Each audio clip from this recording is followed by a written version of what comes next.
I'm probably going to spend the last day in the pub or in bed. But it has been the privilege of my Toastmaster career in serving you. In Bristol last year, I asked you to bring the very best version of yourself to your Toastmaster membership. And in return, I committed to you that I would do my very best in this role. Only history and you can determine how successful I was in that, but it has been a pleasure. I could not be prouder of what we have achieved as Team 24-25.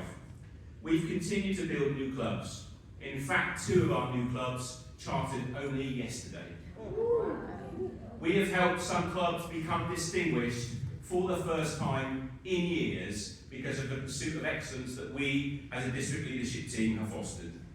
Almost all of our meetings as district leaders were face-to-face, and we have continued to embody the values of Toastmasters International.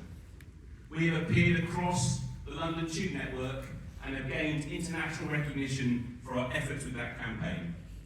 This very conference has had a record-breaking number of speakers and wonderful MCs and wonderful support from the very beginning to the very end. And we've even managed to pull Paul Walsh out of retirement for conferences to support us this weekend. We inspired 16 members of District 91 to stand for 10 positions within leadership next year. We said that we would inspire the next generation of leaders, and I think you can agree, we definitely did it. One thing I always asked as District Director is why? Why do you bother being District Director? I'm still sure that some members think there's a butler that comes with a job, there's a free car that comes with a job, there's a couple of grand salary that comes with a job. None of that, of course, exists. So why did I do it, and why did I continue to do it? Well, of course, yes, I was encouraged, as I'm sure many of you have been in your Toastmaster career. But there's 2 other important reasons.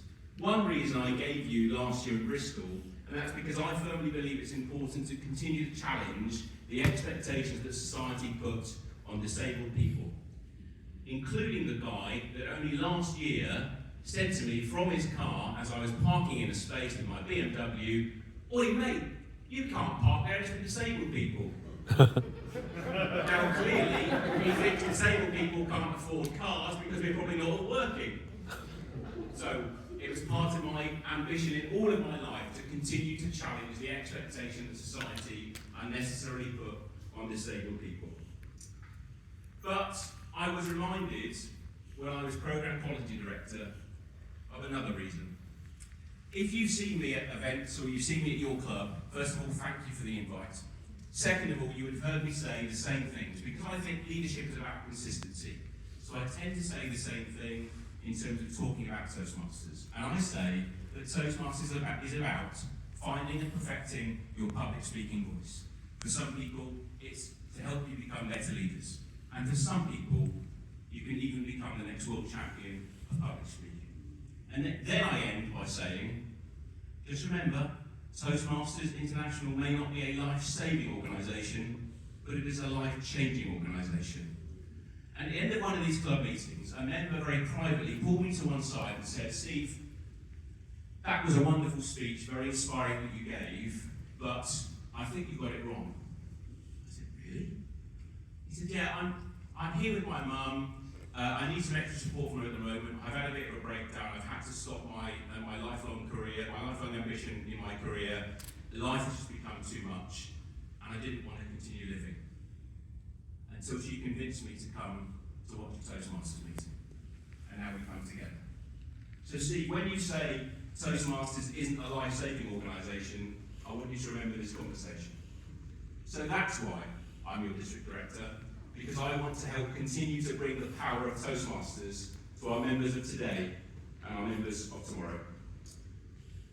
All of my thank yous are already written in the council pack. If you've not seen it already, you can download it from the website. You can see some actual hard copies around. But let me just say that it's been a pleasure and a privilege to serve and to lead the district leadership team. We enjoyed spending time together. We enjoyed being united. Whenever you spoke to one of us, we all knew what everybody else was thinking, what we were going to say to the rest of you. We were united from day one. And we never forgot the values of Toastmasters International of integrity, service, respect and excellence. And if that wasn't good enough, I had the pleasure of serving alongside two of the finest leaders District 91 has ever seen in Seema Menon and Debbie Williams.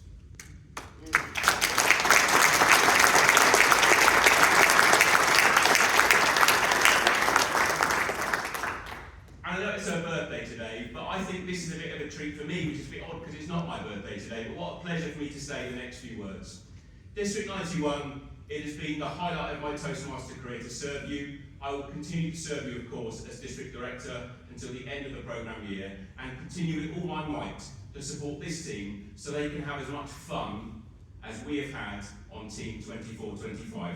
Fellow Toastmasters, for her inaugural speech to District 91, would you please welcome your District Director-elect, Distinguished Toastmaster, Debbie Williams.